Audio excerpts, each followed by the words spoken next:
Bonjour les amis, bonjour les cryptopreneurs, c'est Christian et bienvenue sur la franchise. J'espère que vous vous portez bien et vous avez vu comment les marchés ont réagi par rapport à la baisse des taux directeurs hier, ok, des 50 points de base. Mais il faut faire attention. Vous voyez, aujourd'hui, il y a une hausse sur les marchés et ceci est en quelque sorte poussé par les retail, ok. Ce n'est pas les institutions. Le plus souvent, quand il y a une baisse aussi drastique des taux directeurs, les institutions, ce qu'on appelle les smart money, prennent un peu de distance, observent le marché avant de s'y lancer. OK? Il ne faut pas faire l'erreur de trader en ce moment. Ce n'est peut-être pas un signe positif si vous êtes un trader, mais dans le long terme, je pense qu'il ne faudrait même pas s'y inquiéter. OK?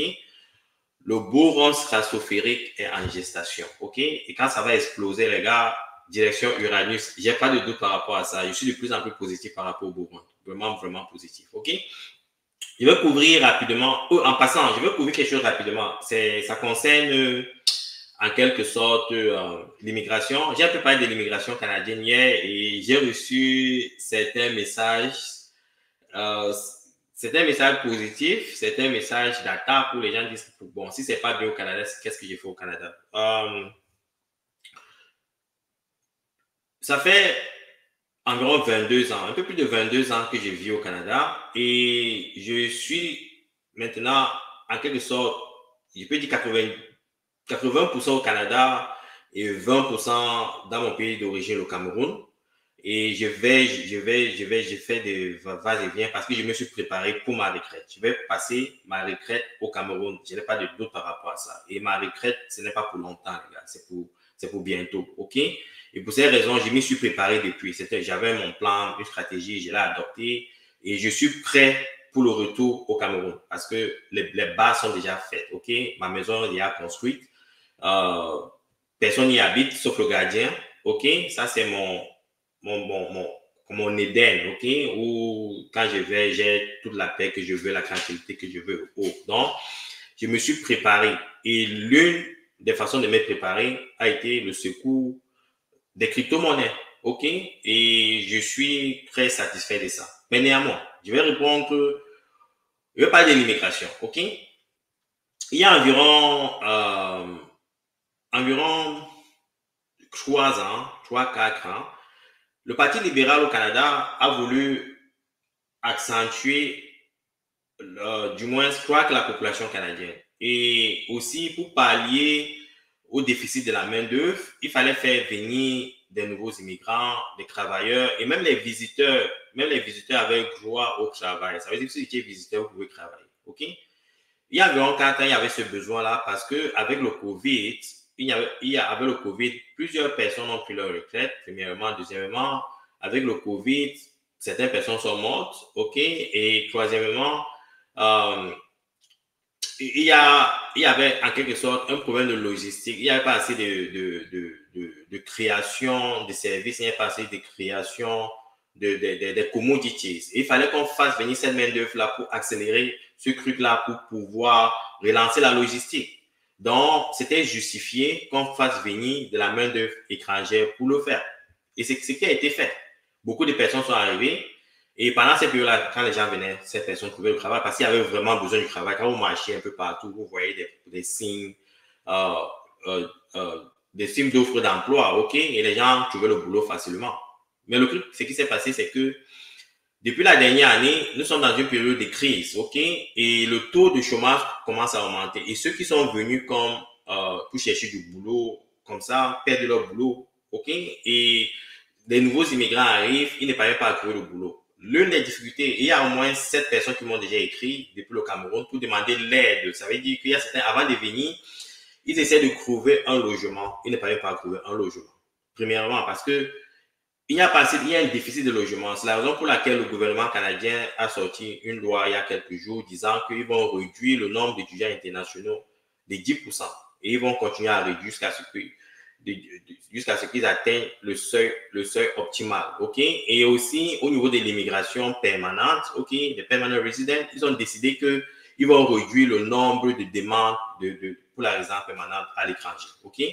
Ceci, c'est justifié parce qu'il n'y a pas assez d'infrastructures, il n'y a pas assez de logements, et il n'y a pas assez de jobs pour recevoir tout le monde. La population canadienne est passée je crois, il y a environ 2 ans, soit à 38 millions à 41 millions aujourd'hui. OK? En moins de 2 ans, la population canadienne a cru de 3 millions. Et il n'y a pas assez d'infrastructures pour recevoir les gens.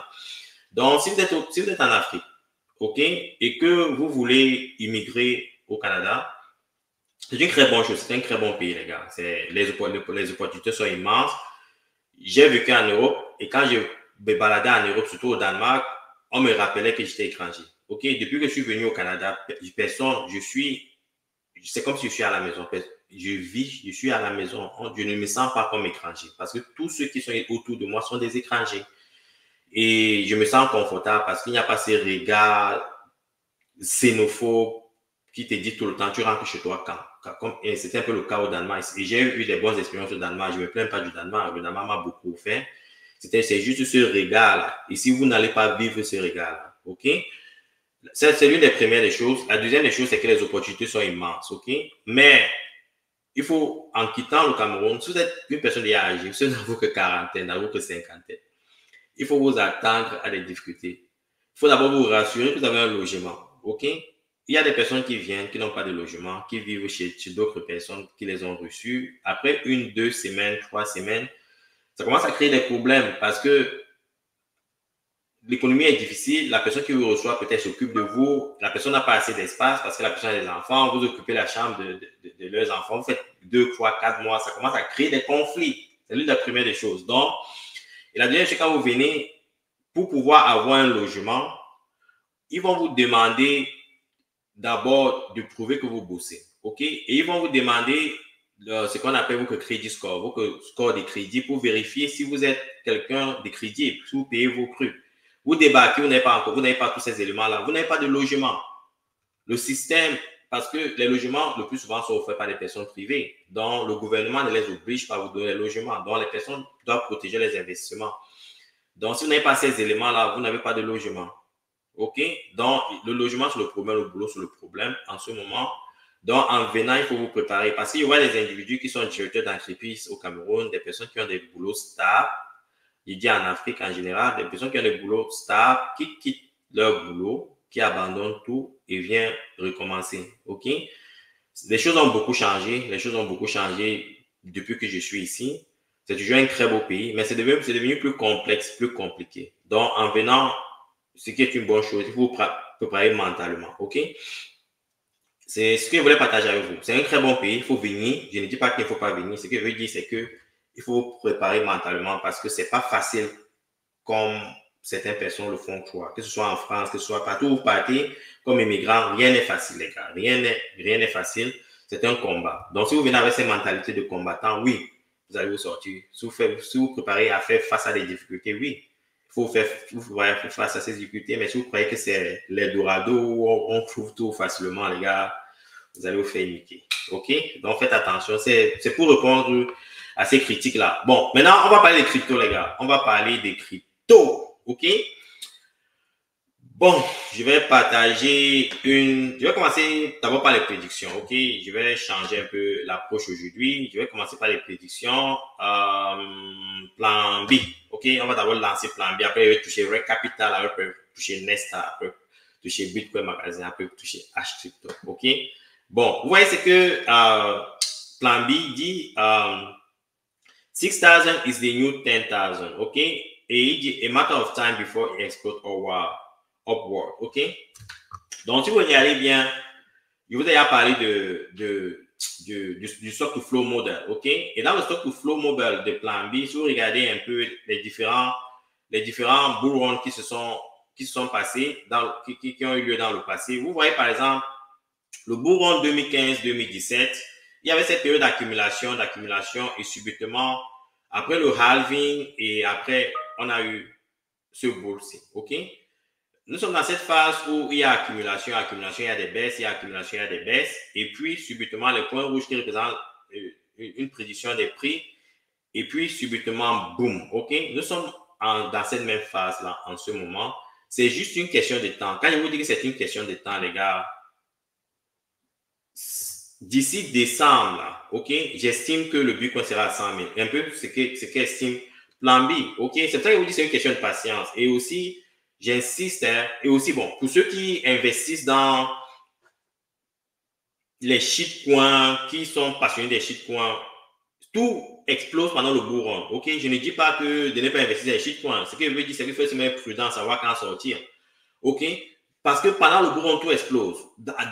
Par rapport à ce que j'ai vu dans le passé, tout monte. Et surtout, les shitcoins montent davantage même que les actifs à forts fondamentaux. Mais il ne faut pas être gris, il ne faut pas être cupide, il faut juste savoir quand sortir. OK? C'est ça, c'est juste mon opinion. Ce n'est pas un conseil fini, c'est juste mon opinion. OK? Ça, c'est plan B. Je vais trouver un autre tweet. On va aller avec un instant. Et quoi, c'est Nesta? On va trouver Nesta rapidement. Nesté. OK? Nesté. Regardez un peu l'analyse des Nesté ici. OK?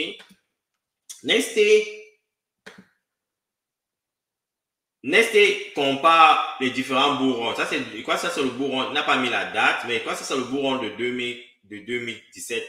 Ça, c'est le bourron de 2021. Et ça, c'est le bourron qui est en train de se préparer. OK?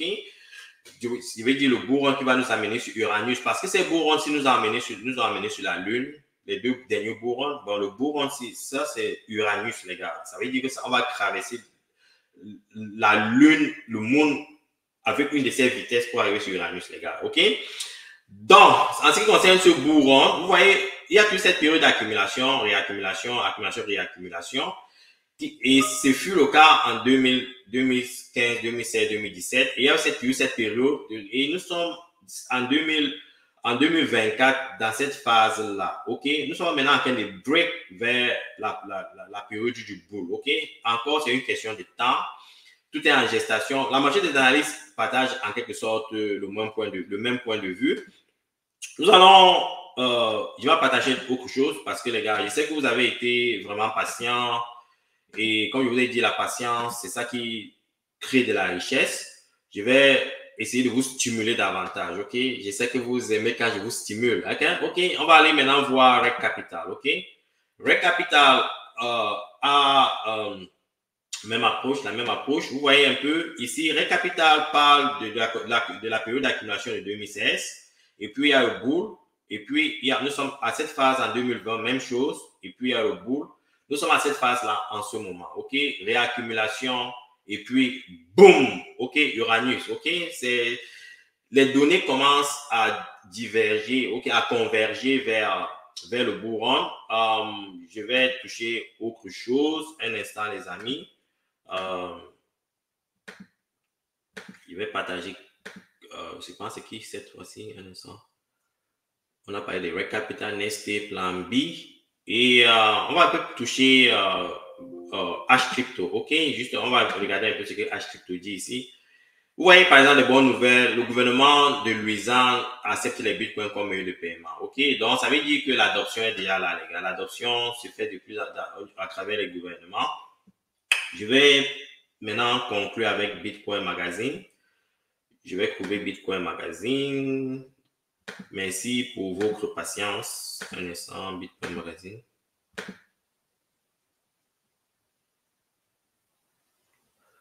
Bitcoin Magazine. OK, il y a beaucoup d'informations ici sur Bitcoin Magazine. OK, vous voyez, ici, Donald Trump fait son premier paiement dans un fast-food, ça veut le Bitcoin, les gars. Ça, c'est l'adoption, les gars. OK, et si ces gars, je vous dis, si cet homme est réélu aux États-Unis, ce que je pense qu'il sera réélu, quel que soit ce que vous entendez en ce moment, on push Kamala Harris dans tous les médias parce que ils sont contrôlés par ces gens-là. Ce gars-ci va nous pomper les cryptos, les gars. Ça, c'est ce mec-ci est bullish pour les cryptos, OK? Donald Trump make first Bitcoin transaction, OK? Dans un bar à New York City, OK? Il y a des bars qui acceptent les crypto-monnaies là-bas, OK? Pour ceux qui sont en Afrique, qui disent que les cryptos, c'est l'arnaque, les cryptos, c'est les fakes, ce sont des bandits et tout ça. Ils vont se réveiller avec beaucoup de peine, beaucoup de douleur. Et ils ne s'en remettront jamais, OK? Parce que plusieurs de vous qui me suivez en ce moment, plusieurs de vous qui me suivez depuis longtemps, je vois déjà, si vous avez écouté avec attention et vous avez appliqué des stratégies que j'ai recommandées ici, je sais que vous êtes minimum 5x, OK? Parce qu'il y a mon portfolio, je suis minimum 5x. Donc, vous devez en principe mimiquer ce que j'ai dit ici, quoi que ce ne soit pas un conseil financier, OK? Donc, que de bonnes nouvelles, les gars, que de bonnes nouvelles.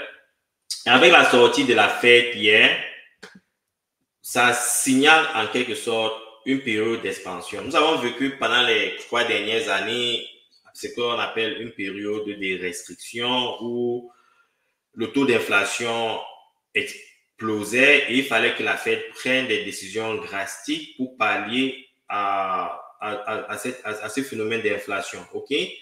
Maintenant, ce qu'on réalise, c'est que le taux d'inflation a baissé. Aux États-Unis, c'est à 2,5%. Au Canada, c'est à 2%. Et dans les pays de l'OCDE, il y a cette baisse d'inflation. Mais le problème, ce qui se pose en ce moment, c'est que le taux de chômage est en train de croître. OK? Et comme le taux de chômage est en train de croître, il faut comprendre une chose, c'est que le rôle de la Fed et des banques centrales à travers le monde, c'est d'assurer la stabilité des prix. Ça veut dire contrôler l'inflation et la déflation.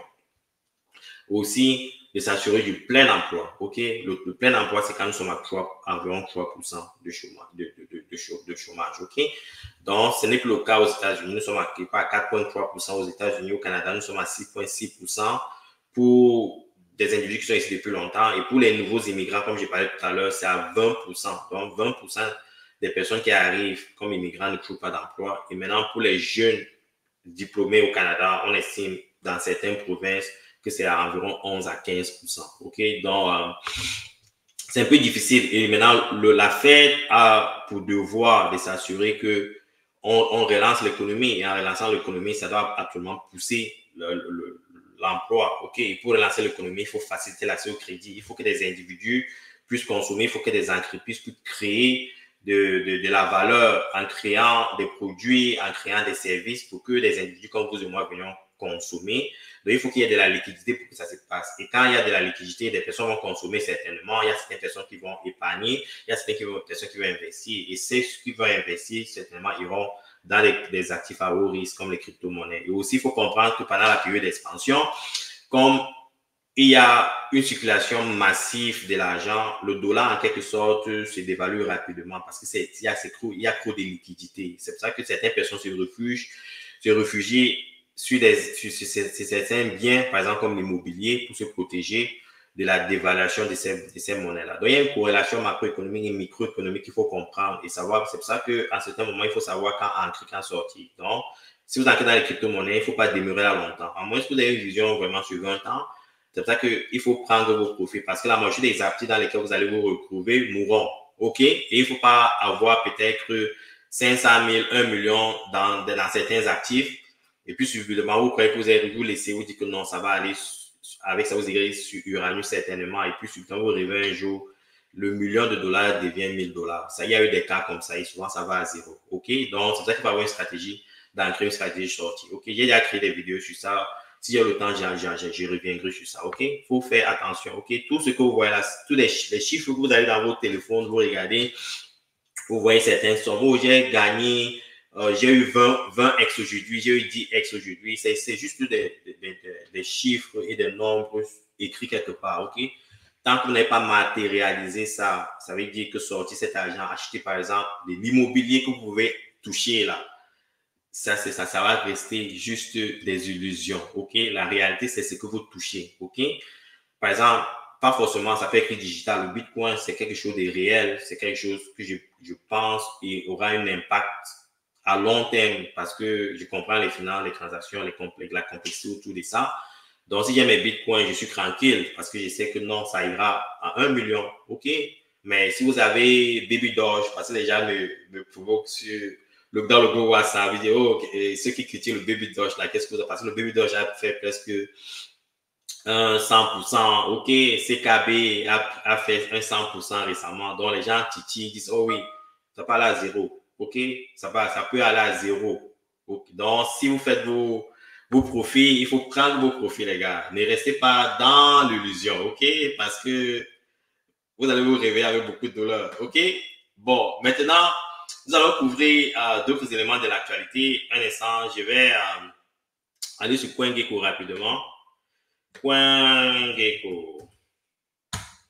Bon, sur CoinGecko, comme vous pouvez le voir, bon, le nombre des projets listés, bon, ça n'a pas beaucoup changé, mais comme avec la hausse des prix, les gars, cette histoire va changer bientôt. Nous sommes à 15 000 bientôt, vous verrez. Vous voyez, au niveau de la capacité totale des marchés, on a 100 000 milliards de dollars qui sont injectés pendant les dernières 24 heures avec l'annonce de la fête Vous voyez, nous sommes maintenant à 2274 milliards de dollars et je pense que d'ici la fin de l'année, nous serons presque à 3000 milliards de dollars. OK? Et c'est ça qui va commencer à pousser le prix du Bitcoin vers 100 000. La dominance du Bitcoin est toujours accélérée, 55%. Je pense qu'il y a 3 jours, quand il a fait la vidéo, c'était à 53%. C'est pas encore la saison des altcoins. OK? Et vous voyez, le prix du Bitcoin a repris beaucoup de couleurs. Nous sommes à 63 344. Et le seuil qu'il faudra vérifier, c'est 66 006. Le Bitcoin traverse les 66 000 dollars, les gars. Ça va atteindre son dernier all-time high qui était presque 75 000. Et si ça dépasse les 75 000, les gars, c'est Uranus. Uranus, OK? Il faudra juste serrer vos ceintures, OK? BNB, vous voyez, pendant les dernières 24 heures, Bitcoin a pris 6,4%. Vous voyez, bon, tout le monde est content, le marché est agréable, c'est vert et tout. Alors, on peut regarder Crypto Bobo pour voir un peu visuellement les projets qui ont explosé ces dernières 24 heures. Vous voyez, par exemple, tout est vert, les gars. Ça, c'est un signal très positif pour les crypto-monnaies. OK, il y a environ un mois, c'était morose.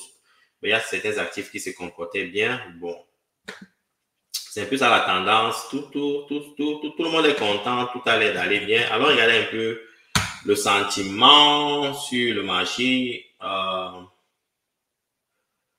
Sentiment, le fear and greed. Vous voyez, ça commence c'est neutre. OK, c'est pas encore bullish, mais les gens commencent à reprendre confiance sur le marché. OK.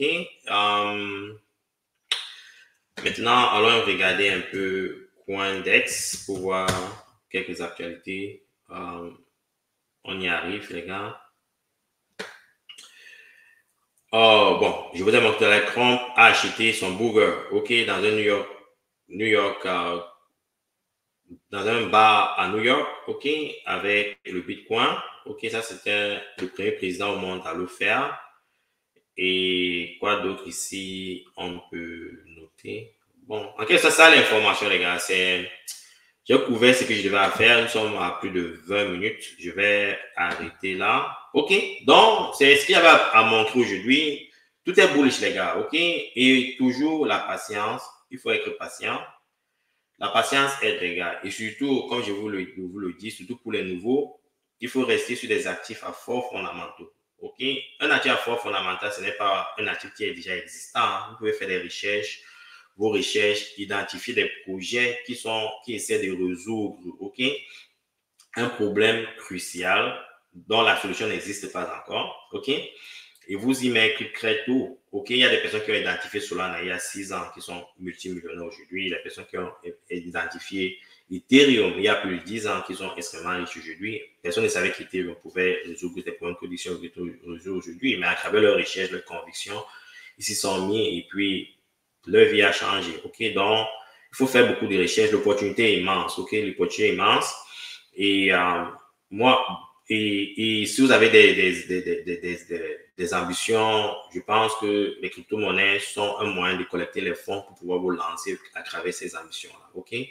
Donc, partagez, invitez des personnes que vous aimez à venir suivre le Salarié Affranchi. Nous allons donner une dose de motivation parce qu'il ne faudrait pas qu'on rate cette opportunité, les gars. Je vous invite vraiment à ne pas commettre la bêtise parce que les opportunités que nous aurons aujourd'hui, ce bourron-ci, le bourron prochain, je pense qu'il n'y aura pas autant d'opportunités que maintenant. OK? Il faut saisir le moment. OK? Et le moment, c'est maintenant.